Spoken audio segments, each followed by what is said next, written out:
Boom, how's it going, Saxons and future Saxons of the Saxon Regiment? Coach Javi here, bringing you guys a running technique tutorial to help you guys warm up efficiently, run efficiently, breathe efficiently, and how to cool down.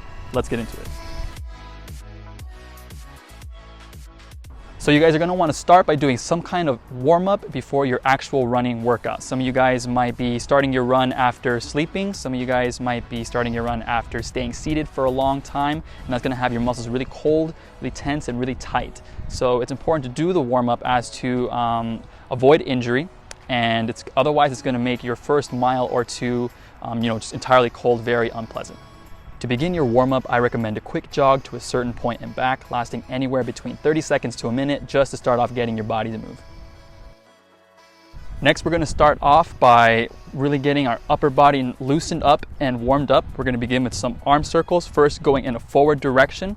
As we get closer to a 30-second mark, we will slowly, gradually increase to larger circles. Once the 30 seconds is up, reverse and do the exact same thing until we reach 30 seconds at the end of the reverse arm circles. Following after that for another minute, you guys are going to do some arm crossovers every single time, alternating over the right hand over, the left hand over, and then as the minute comes to a conclusion, slowly expand out as much as you can. Try to get as much expansion in the chest. Before beginning both exercises, be sure to engage the core and engage the glutes to make sure that we're nice and strong as we do both the arm circles and the arm swings.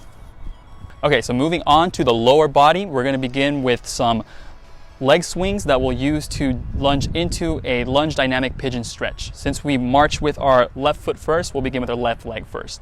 Go ahead and get in position with the abs and the glutes engaged. Start with some small swings forward. We're going to be doing a total of 20 of these on the left side.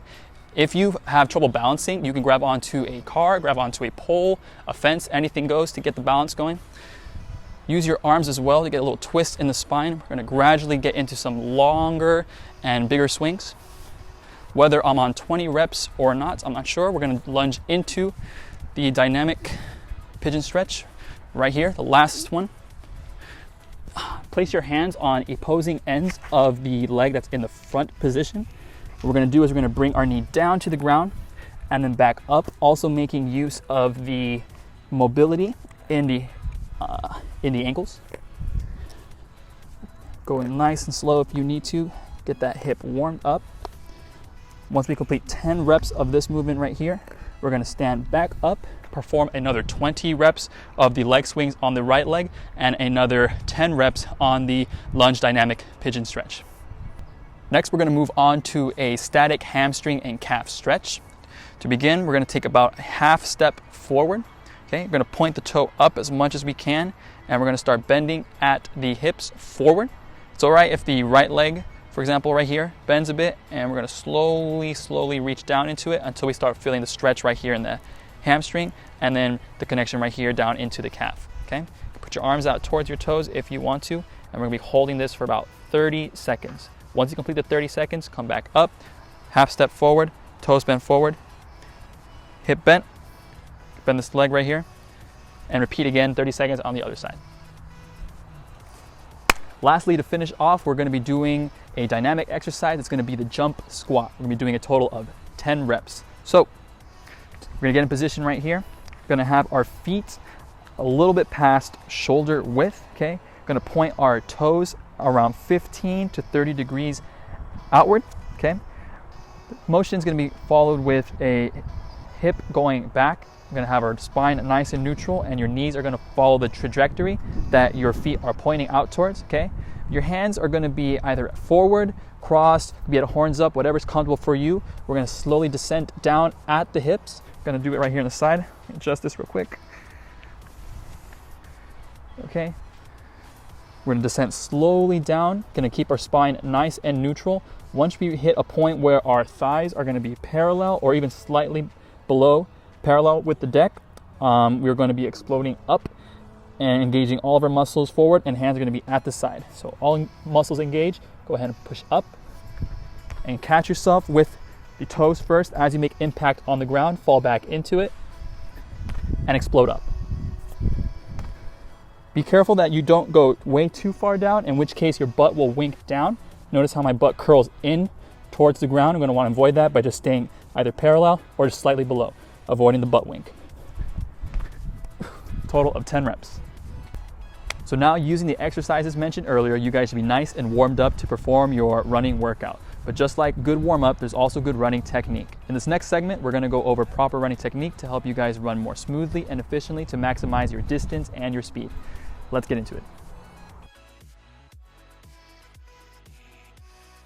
So while running is a full leg exercise, the upper body can't be neglected as it provides both support, coordination, and momentum during your run. To start, you want to make sure your eyes and head are facing towards the horizon in the direction you are running, and that your head is positioned on top of your shoulders with your ears in line with your shoulders, which should be pulled back and relaxed, leading with your chest forward.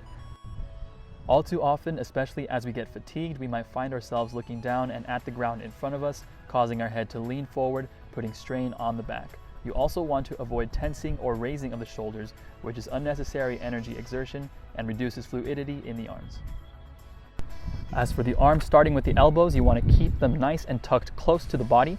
You want to imagine that there's an invisible line that will split your body in half that you don't want your hands or arms to cross over into. Lastly, for the fists, you want to have it nice and relaxed with the thumb up.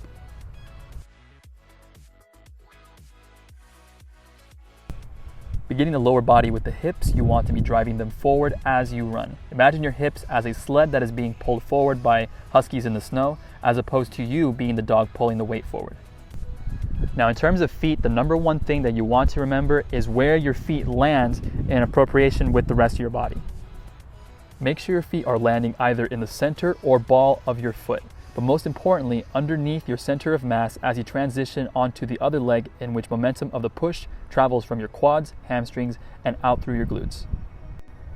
We want to avoid landing the feet far out in front of the body, which usually causes an aggressive heel strike upon impact with the ground. An excessive heel strike is not efficient as it shocks the joints and serves more of a break rather than a clean shift of momentum to the other leg.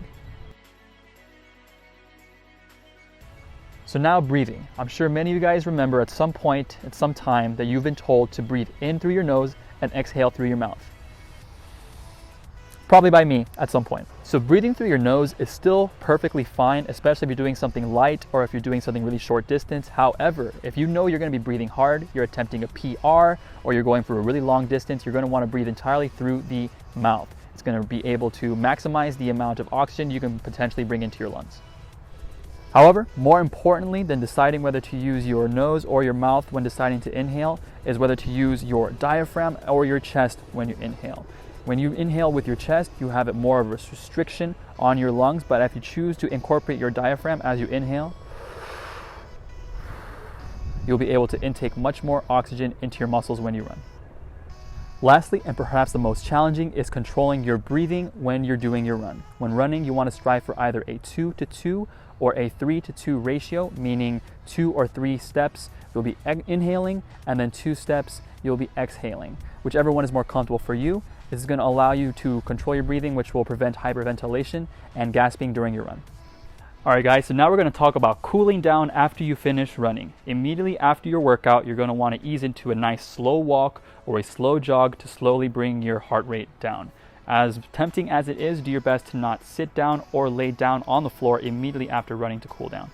Once you catch your breath after running or after you complete a leg workout, you can move on to any range of static stretches to cool down and promote blood flow to your muscles. As an example, we'll begin with a quad stretch. Bend your back knee and grab your foot at the ankle, pulling your knee farther back to further stretch the quad muscle. Grab onto something for balance, or if you choose to balance freely, I recommend staring at something small that isn't moving to hold your balance. Hold for 30 seconds and then repeat to the other side. Next, we have the calf stretch. Find a wall, or in my case, this post here. Plant one leg forward while extending the other leg straight in line with your body and back, keeping the heel on the deck. Extend forward until you feel a stretch in your calf and hold for 30 seconds. Repeat on the other calf as well. Moving on to the hips, first you're going to want to either do this on grass, carpet, or a mat. Don't do this on a hard surface like I did here, guys. Your knees will thank you. Anyways, the side of the hip that you want to stretch is going to have its corresponding knee planted on the ground while the other plants forward in a lunge position. Keeping your upper body as straight as you can, move the whole body forward in one movement to feel the stretch in the hip.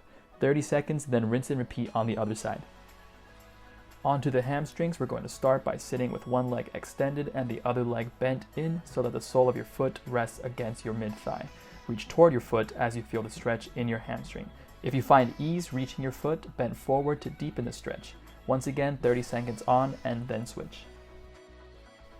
Now to stretch the glutes, we're going to be doing the pigeon stretch. From all fours, bring your knee forward and towards your wrist, while your foot lands somewhere in front of your left hip. Adjust your knee's positioning until you begin to feel the stretch inside the glute with the bent leg. If you want to deepen the stretch, you can fold your body forward, allowing your forearms to make contact with the deck. You know the drill, 30 seconds on and then switch. Okay, last stretch we're going to do is going to be for the lower back. We're going to do a cross-legged lying stretch. Lie on your back with both legs flat on the floor and both arms out in a T shape. Lift one leg straight up to form a 90-degree angle and then cross over the body to the opposite side. Make contact between your feet and the deck if you can, and if you need to, you can use your hands to hold down your leg to make that contact. Hold for 30 seconds and repeat on the other side. Alright guys, so that is a wrap for the running technique tutorial. I hope it has been informative and helps you guys improve your speed and your distance as you guys continue on in your running assignments. I'll catch you guys in the next one.